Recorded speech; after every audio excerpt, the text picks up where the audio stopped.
भी तो मैं नहीं है मेरे हमनवा चाहते हैं दरमियां फिर भी क्यों है दूरियां ये मुझे तो पता ये इश्क क्यों बेहाल है उलझा हुआ एक जाल है हाँ ये जिंदगी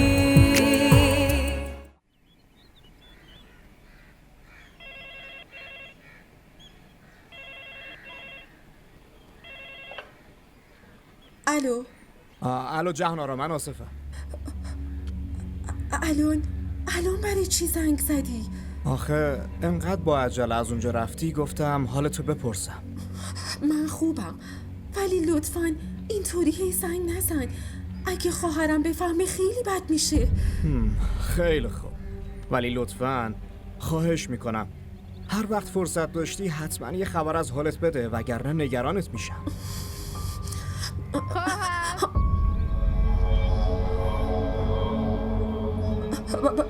باشه بهت زنگ میزنم. خیلی خوب باشه. خواهر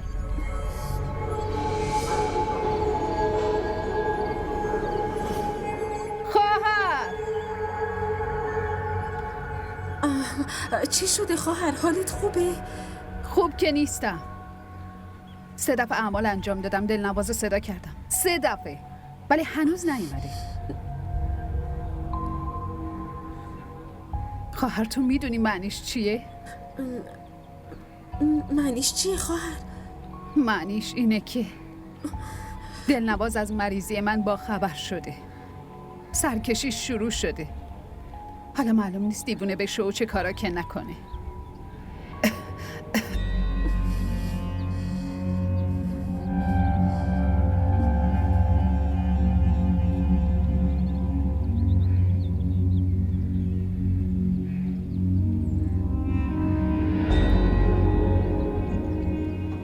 خیلی خوب شد که حضرت بیبی رو دیدی. به خدا الان فکر کن کارت انجام شده دیگه. آخه اون چیزهای غیر ممکن هم ممکن میکنه. تا دیگه الان برای عروسی ماریا فقط برو آماده شو خواهر. همه کارای اونو که کردم، تو فقط دعا کن که فؤادم رضایت بده. بابا فؤاد یه جوری راضی میشه که فکر میکنی از بچگیش ماریا رو دوست داشته. تمام.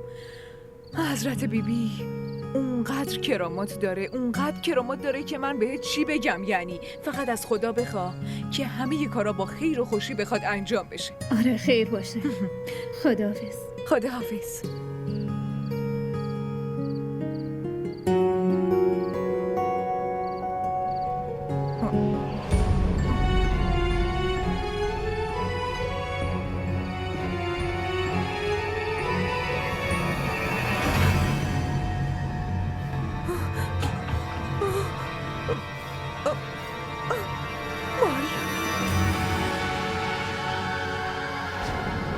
فؤاد فقط برای منه.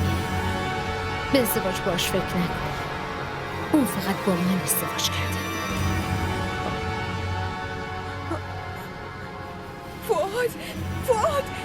فؤاد بله چیه؟ ماریا تو اتاقش باش آروم باش. چیزی نیست باش آروم چیزی نیست. چه خبره؟ فؤاد چرا حرفمو باور نمی کنی؟ این رو هوا بود. چی شده؟ همه چی خوبه؟ من خودم دیدم این رو هوا معلق شده بود. داشت حرفای عجیب غریب میزد. مامان آروم داره استراحت میکنه. خوابیده. به خدا من با چشای خودم دیدم رو هوا معلق شده بود و صداهای عجیب غریب در میآورد. چرا حرف منو باور نمی‌کنی؟ این هیچیش نمیشه. فقط خیالاتی شدی. برای چی باید خیالاتی بشم آخه؟ باشه بیاین من قند خونتون رو تست کنم. بیاین. تو دیروز دیده بودیش؟ برای چی حرفمو باور نمی‌کنی؟ به خدا دارم راست میگم. من با چشای خودم دیدمش. خالد تو کجا بوده بودی آخه؟ چرا اینجوری شدی؟ چرا قیافت این شکلی؟ خالد این خونه جن زده است به خدا. من الان دیدم ماریا تو هوا معلقه. وقتی با هم حرف میزد آخه یه جوری شده بود که انگار توی وجودش یه روح شیطانی داره با من حرف میزنه. خدایا از دست تو هر روز داری دیوونه تر میشی. باز چرت و پرتات شروع شد. من چیکار کنم آخه؟ چطوری درمانت کنم؟ خالد، من دیوونه نشدم. واسه چی حرفمو باور نمی‌کنی؟ ماریا میگفت که من با فؤاد ازدواج کردم. شیده چون میخواد با فؤاد ازدواج کنه داره آرزوشو بهت میگه.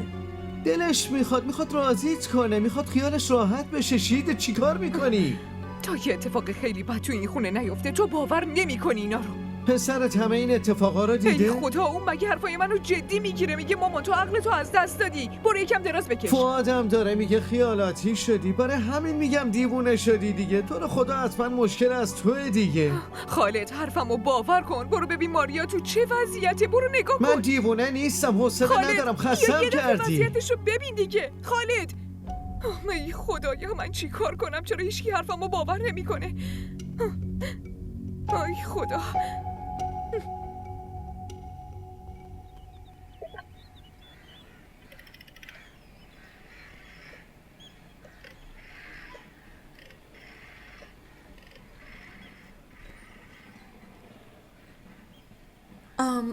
الو آصف، اون موقع نشد حرف بزنیم، برای همین دوباره زنگ زدم. میگم انقدر زود گوشی رو قطع کردی، همه چی خوبه؟ فقط نمیخوام که خواهرم بفهمه من با در ارتباطم. آها باشه. خیلی خوب، من برای این زنگ زدم که با یه متخصص حرف زدم. بهم گفت که همه آزمایش‌ها و اسکناشو ببرم نشونش بدم تا بتونه نظرشو بگه. حالا میتونی بهم بدیشون؟ الان نمیتونم چیزی بهت بگم، فرصت کنم به دستت میرسونم. اگه اشکال نداره میام دم در ازت میگیرم. نه اصلا نیا، من خودم میام بیرون بهت میدم. فعلا میرم، بعد صحبت میکنیم. باشه خداحافظ.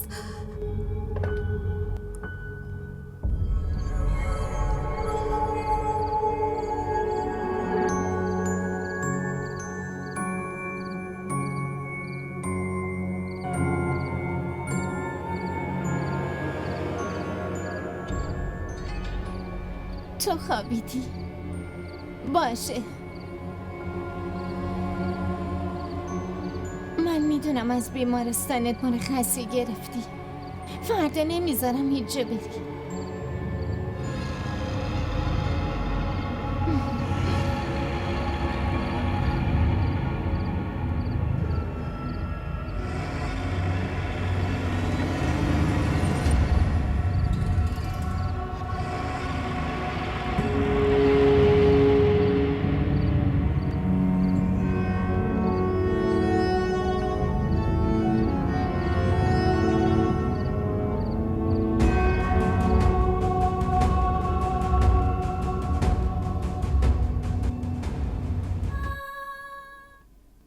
اینو ببین.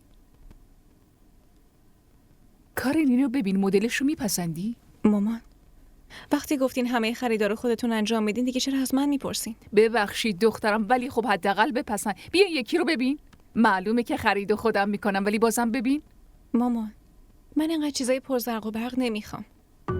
اوه ای بابا، تو هم.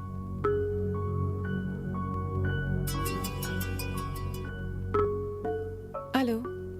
آره سیدنا، درسامو خوندم، فقط دارم دوره میکنم. چی؟ صدام نمیاد؟ باشه آنتن ضعیفه، من میرم بیرون صحبت کنم. آره تموم شده. ببین سیدنا، باید یه چیز خیلی مهم رو بهت بگم. میخواستم بهت زنگ بزنم، خوب شد که خودت زنگ زدی. آره، فردا باید بیای بریم یه جایی بعد از دانشگاه. حالا میگم دیگه، واسه چی الان انقدر میپرسی؟ به خانوادتم بگو که یه 2 ساعت دیر میرسی. سیدنا لطفاً عزیزم، برو. باشه، ممنونم.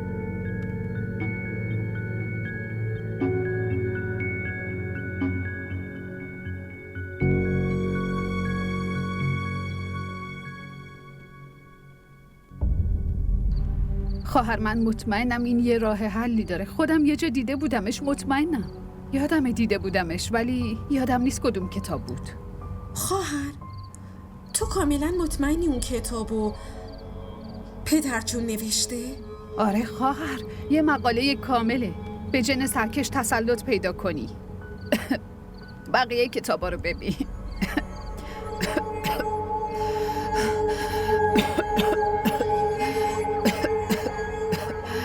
خواهر، داروهاتو نخوردی؟ دارو بره به درک. من به اون نادون یه درس خوب میدم. چطور جرأت کرده؟ صداش کردم و نیومده. بگرد. معلوم نیست چی کار کنه. میتونه ما رو به باد بده خواهر، به باد.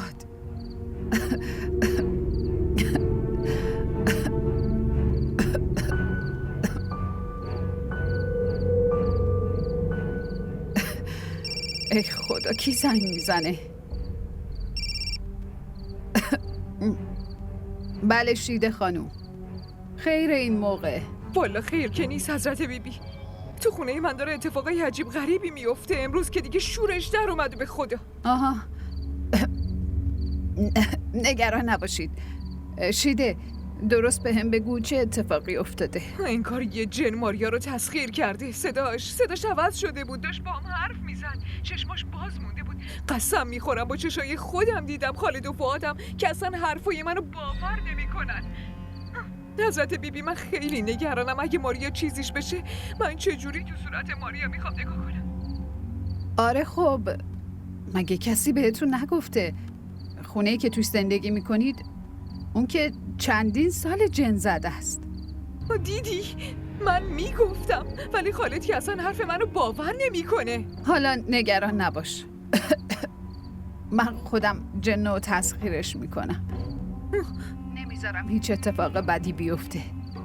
بهت قول میدم تا فردا صبح همه چی درست میشه. خیلی ممنونم ازت حضرت بیبی. چی شده خواهر؟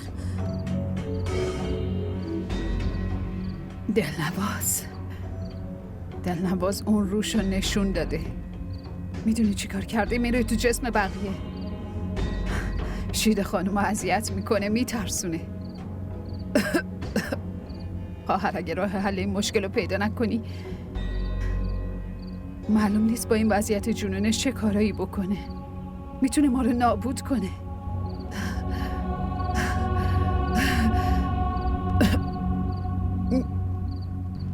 نابودمون میکنه. وای خواهر، اینو ببین. اینجا یه چاره نوشته که اگه یه جن معمولی سرکش بشه باید رو به قبله شد و یه زنجیر توی 2 دستا گرفت و این عملو انجام داد. همین که جن دیده شد 5 آیه آخر سوره جن رو بخونه و زنجیر رو بزنه به پاهاش. اون با زنجیر اسیر میشه.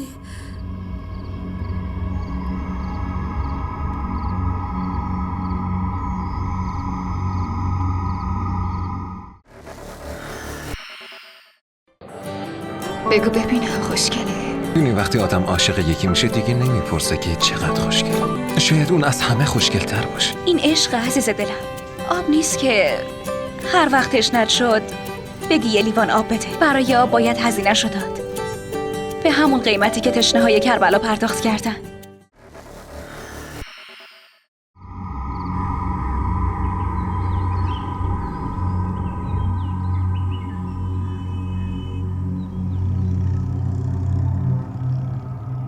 از همینجا هم میتونی فاتحه بخونی. چه لزومی داره بری داخل؟ اینجا خیلی شلوغه. گوش کن، تو از همینجا فاتحه بخون. همینجا بود. همین ذریح بود. درویشه حتما اینجاست. برای اینکه امتحاناتو خوب بدی درستو بخون. برات واجب تره. تازه اینجا هم درویش مرویش نداره. من قبلا هم اومدم. من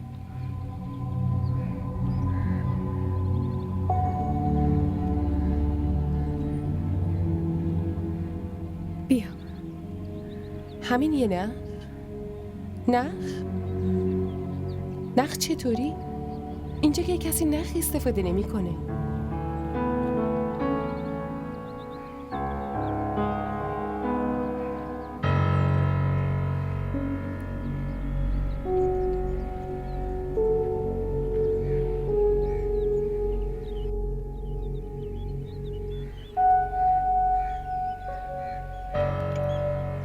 چشمان چیه؟ چطوری انقدر جذاب؟ از چشم ماها توی دنیا خیلی قشنگ‌تره. چطوری صورتت انقدر براقه؟ همش هم براق‌تر میشه. چه خبره؟ انگار امروز خیلی حالت خوبه. تو؟ آره من. نه یعنی منظورم اینه که اینجا تو اتاق من چی کار میکنی؟ مامانم کجاست؟ من از خاله خبر ندارم، ولی تو بهم بگو اینجا تنهایی داشتی با کی حرف میزدی؟ تو اینجا به جز من کسی دیگه ای رو میبینی؟ نه، برای همین دارم میپرسم. داشتم با خودم حرف میزدم، دلم میخواست. مشکلی هست؟ یه وقتایی با منم حرف بزن، منم یه نسبتی باهات دارم. من فعلا حوصله ندارم که کسی با هم حرف بزنه یا من با کسی حرف بزنم. باشه؟ حالا میتونی بری، لطفاً برو. امروز یه کلمه از حرفاتم گوش نمیدم. من 2 روز اومدم اینجا ولی تو اصلا محلم نمیذاری. بعدم که فرصت نمیشه با تنهایی حرف بزنم. زود بگو چی شده؟ نمیخواد خودتو بزنی به اون راه که نمیدونی تو این خونه چه خبره. نه نمیدونم چه خبره. چه خبره مگه؟ مامانم و خاله در مورد ازدواج من و تو حرف زدن. من کوچکترین علاقه ای نسبت به این موضوع ندارم. فهمیدی؟ باشه؟ آفرین، برو زود لطفا. چی شده فؤاد؟ چرا اینقدر به هم بی‌محلی میکنی؟ از من خوشت نمیاد؟ من چیزی کم دارم یا مشکلی دارم؟ ماریا ببین چی میگم، درک کن. من الان هیچ نوع رابطه ای نمیخوام. الان نمیخوام ازدواج بکنم. فهمیدی؟ باشه؟ باشه، هیچ اشکالی نداره. الان نمیخوای ازدواج کنی ولی بالاخره باید یه بار ازدواج کنی. من هیچ عجله‌ای برای ازدواج ندارم ولی میتونیم این قضیه رو قطعیش کنیم. ببین من خیلی با ملایمت، خیلی جدی و خیلی مهربون دارم بهت میگم که تو برام همیشه یه دختر خاله، خواهر کوچیکتر و دوست بودی. به اون چشم همیشه نگاه کردم. هیچ وقت فکر نکردم که باهات ازدواج بکنم. حرفمو درک کن. الانم از اینجا برو لطفاً. فؤاد ببین، اگه ما با هم زندگی کنیم، با هم وقت بگذرونیم، تو نظرت عوض میشه. من برای همین اومدم اینجا. بعدم میدونی چیه؟ خانواده همون از این ازدواج خیلی خوشحالن. ببخشید؟ کدوم ازدواج ها؟ نمیبینی اینقدر باهات حرف زدم، اینقدر آروم بهت گفتم، مؤدبانه بهت گفتم، ولی بازم نمیفهمی؟ مثل این که نمیخوای از اینجا بری. اشکال نداره، من خودم میرم. فؤاد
ماریا دخترم،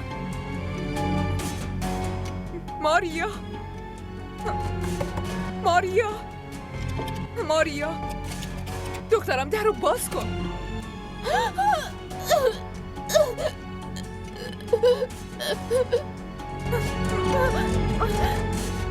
ماریا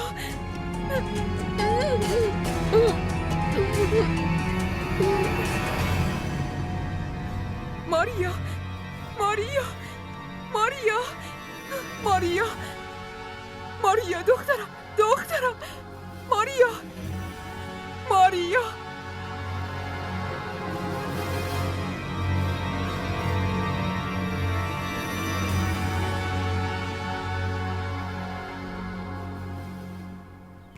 غذا بخور بعد برو سدنا. مامانم حتما یه چیز خوب پخته. کارن یه چیزو بهم بگو. تو این همه راهو رفتی اونجا یه نخ برداری؟ داستانش خیلی طولانیه. جلوی مامانم اصلا در این مورد چیزی نمیگی. وقتش که بشه خودم همه چی رو بهش میگم. ولی به من بگو که تو هیچ وقت به اون زیارتگاه نرفتی. بعد از کجا میدونستی به اون ذریح نخ گره زدن؟ من که بهت گفتم که تو یه خواب دیدم. ولی بسه.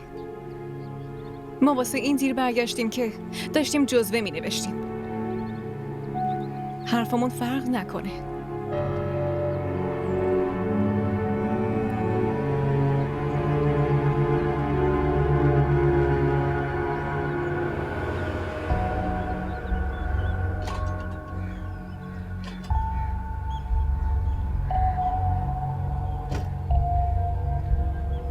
حمیده ببین چی میگم بهت. من دیگه به هیچ کدوم از حرفات گوش نمیدم. دیگه هم هیچ کاری بهت ندارم.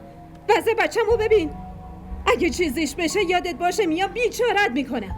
من قبول دارم این خونه جن داره ولی ما خیلی زود از اینجا میریم. قول میدم. من به حرف تو فرستادمش اینجا. اگه این خونه جن داره برای چی گفتی بیاد؟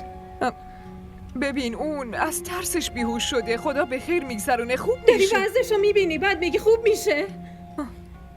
باشه منم باهات میام بیمارستان. ببخشیدا ولی اگه بیای بیمارستان اون جنه هم دنبالت میاد باز دخترمو اذیت میکنه. بسه دست از سرمون بردار.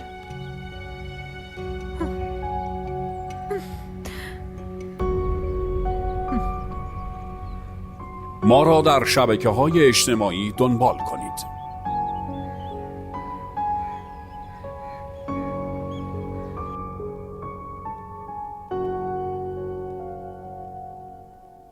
اگه شماها کتابخونه بودید حداقل میتونستید یه زنگ بزنید به من بگید. من الکی 2 ساعت نگران نمیشدم دخترم. آخه راستش خاله گوشیامون انتن نداشت. برای همینم متوجه نشدیم بهمون زنگ زدیم. آهان حالا امتحانتون چطور بود؟ امتحانمون خیلی سخت بود خاله. این که گفت خیلی آسونه. گفت جواب همه سوالا رو عالی داده. باشه خدا خودش کمک کنه. حالا فردا چه امتحانی دارین؟ فردا امتحان روانشناسی بالینی داریم خاله. خیلی سخته. سخت باشه؟ شما اونقدر باهوشید که انجامش میدید. ببینم این کجا رفت. تا غذا رو آوردم غیبش زد. کارن بیا دخترم. تو شروع کن عزیزم. شروع کن. باشه بیا زود بکشید. به به. بریونی مورد علاقت. ممنون.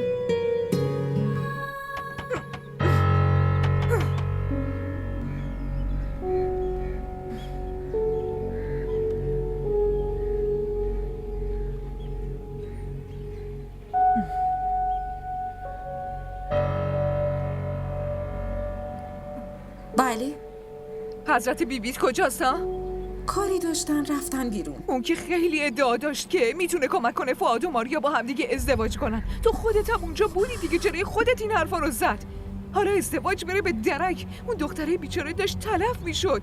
جنای تو خونم یه بلایی سرش آوردن که اون دختر به اون خوشگلی عین زغال کبود شد.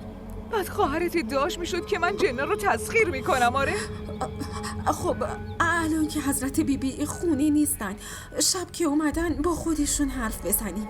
آخه دیگه بیام بهش چی بگم؟ من همه چی که تموم شده دیگه. الان دیگه حمیده هیچ وقت دخترشو عروس من نمیکنه. اونم دختر یه دونه‌شو جونش به جون اون وصله. اسم من شیده هست یا نه؟ شنیدی یا نه؟ به حضرت بیبیت بگو یه آبرویی ازش ببرم که دیگه نتونه مشکلات مردم رو حل کنه. تو همه یه محل یه جوری ذلیلش میکنم که بفهمی. بهش بگو هنوز منو نشناخته. حالا نشونش میدم. فقط ادعا دارید ما این کارو میکنیم اون کارو میکنیم. هیچ غلطی هم نکرد.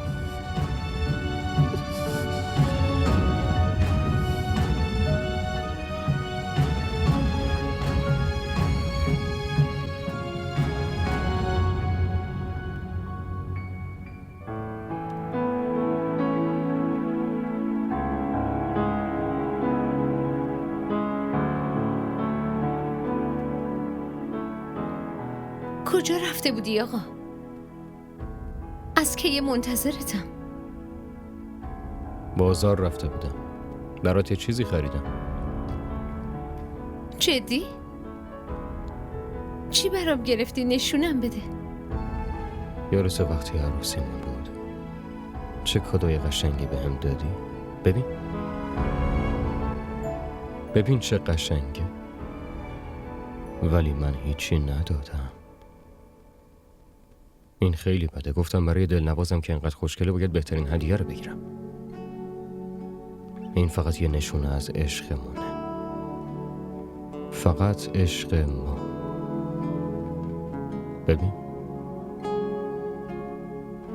ببین چه قشنگه برای توه.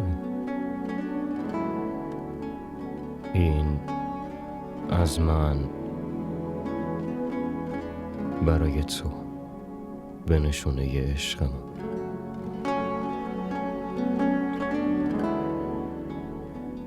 نمیتونم بدون تو زندگی کنم.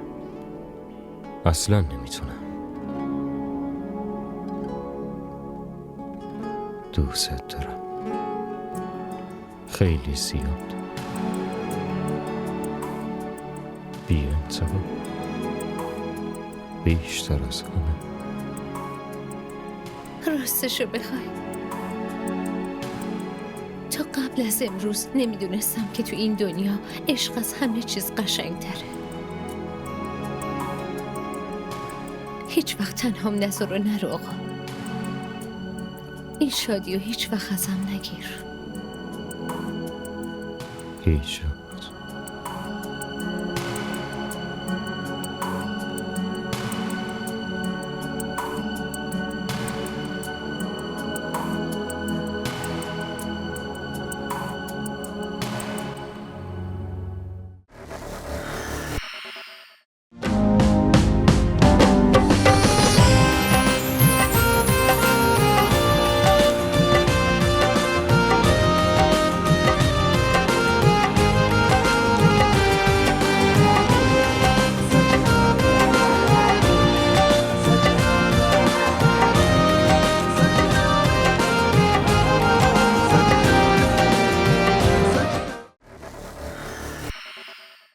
بس کن جهانا تو رو خدا ساکت شو.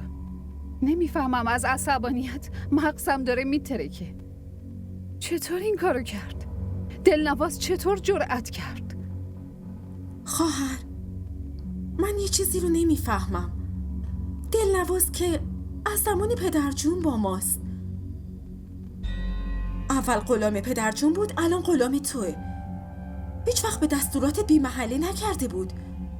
پس الان چرا داره اینطوری سرکشی میکنه؟ حتما یه چیزی شده. الان چی شده؟ خانم عاشق شده. همین. برای همین اعمال جواب نمیده. رابطمون از بین رفته. تموم شد. اصلا نمیبینمش. خواهر تو چی فکر کردی؟ من برای چی هیچ وقت عاشق نشدم؟ چرا نذاشتم تو عاشق بشی؟ برای همین. فقط بیادش یه درسی بهش میدم که باورت نشه. نشونش میدم داره سرکشی میکنه. آره باید همه چی رو درست کنم. ولی خواهر اینطوری فقط اسیرت میمونه. هیچ وقتم به حرفات گوش نمیده. چی میگی؟ خب من قبول دارم که الان ضعیفم. همه عمرم که ضعیف نمیمونم. قطعا خوب میشم دیگه. افسار دلنواز یه بار دیگه میفته دستم. حد و حدودش رو یادش میدم. اون وقت میفهمه که جن غلام در اصل چیه. اشتباه از منه. تو این خونه اون مثل اعضای خانواده‌ام بود.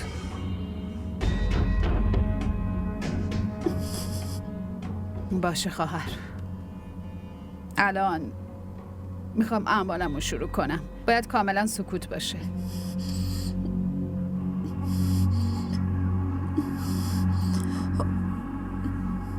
یه ذره گلاب بیار.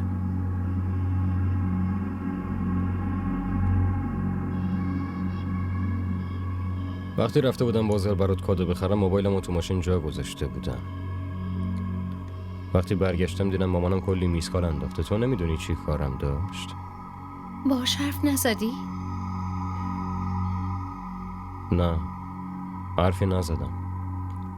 گفتم میرم خونه میبینم کارش چی بوده. خونه هم که نیست. خونه اومدی یادت رفت زنگ بزنی؟ یادت رفت آقا؟ تو رو که میبینم دیگه هیچی یادم نمیمونه. دلم میخواد فقط تو رو ببینم، همش نگات کنم، همینطوری.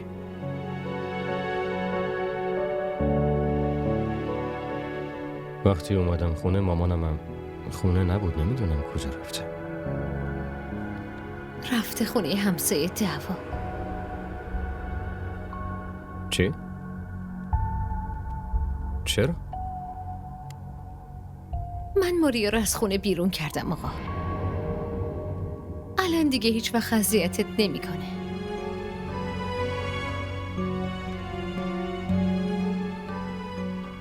از خونه بیرونش کردی؟ تو رو دید؟ اگه منو میدید که شاید هیچ وقت از این خونه بیرون نمیرفت.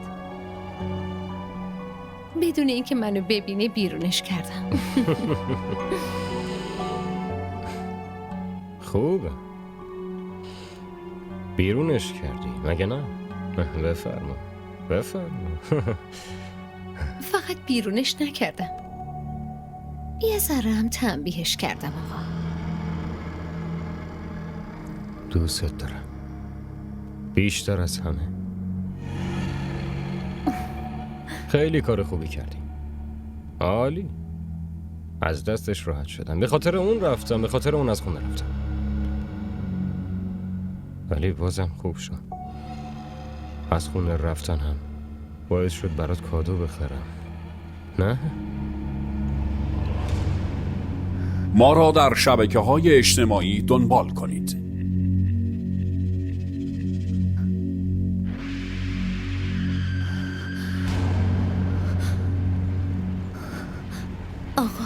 دلواز.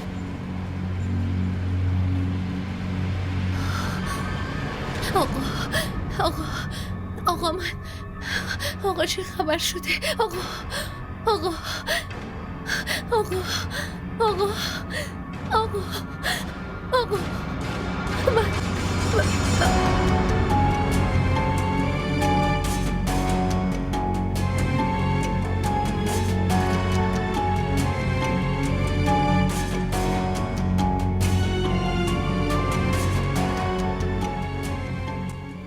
من اومدم حضرت بیبی.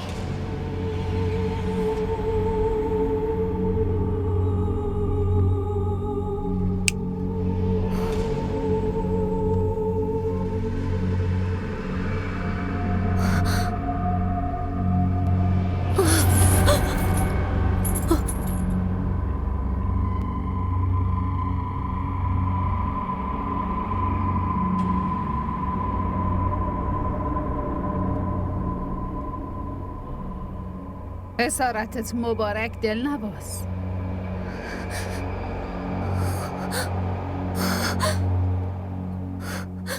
دلنواز، اسارت ابدیت خیلی مبارک. دیگه کل عمرت اسیر این زنجیرا میشی و برای عشقت له له میزنی.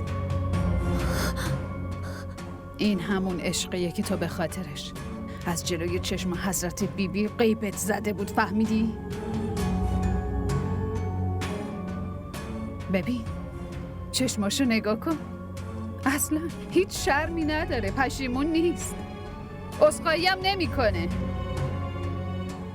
من بهت مثل خونواده خودم رسیدم، تو رو عضو این خونه کردم. این بود دستمزدم؟ مثل یه غلام، مثل یه کنیز، مثل یه بدبخت من با جون و دل همه کاراتونو کردم، ولی هیچ وقت مزدی نخواستم. غلامم دیگه، باید بیفتم زیر پاتون. اصلا چه نیازی به من دارین؟ چه آرزوهایی داشتم؟ ما برای خدمت به شما اومدیم.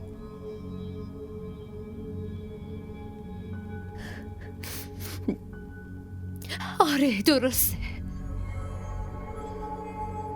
دلنواز اولین باره که عاشق یکی شده چقدر سعی کرد جلوی خودش رو بگیره ولی دیر شد.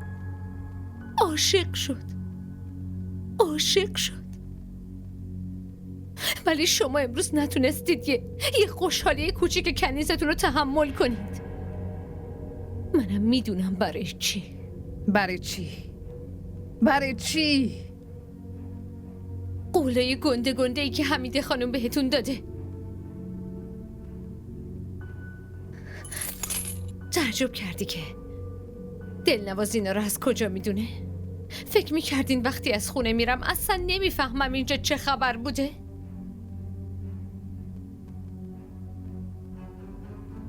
قدرت شما داره کم و کمتر میشه حضرت بیبی. دیگه خیلی نمیتونید دلنواز رو تو این زنجیرها نگه دارید. نمیتونید منو اسیرم کنید. این زنجیرها خیلی زود قراره باز بشن. تو غلط کردی. تو هیچ جا نمیری. این زنجیرها حالا بسته میمونن و تو اسیرشون میمونی تا وقتی که من نمرده باشم. خب دارید میمیرید دیگه. میمیرید. خانم کوچیک،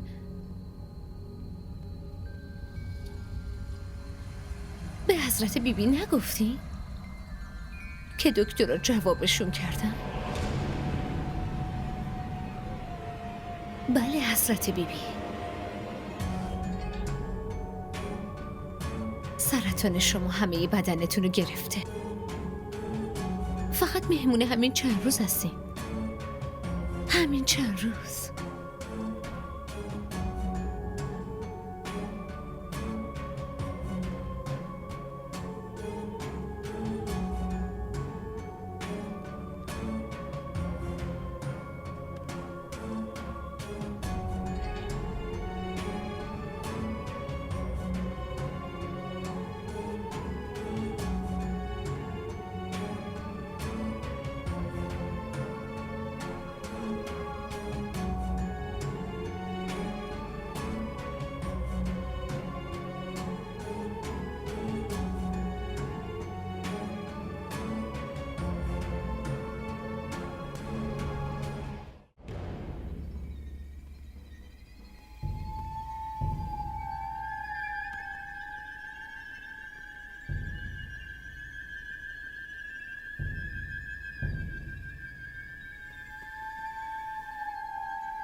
भी तो मैं नहीं है मेरे हमनवा चाहते हैं दरमियां फिर भी क्यों है दूरियां ये मुझे دیدی تیوی ارائه کننده بزرگترین سریال های درامای ترکی، کره‌ای، پاکستانی دوبله شده به فارسی می باشد. لطفاً سابسکرایب کنید و عضوی از خانواده ما شوید.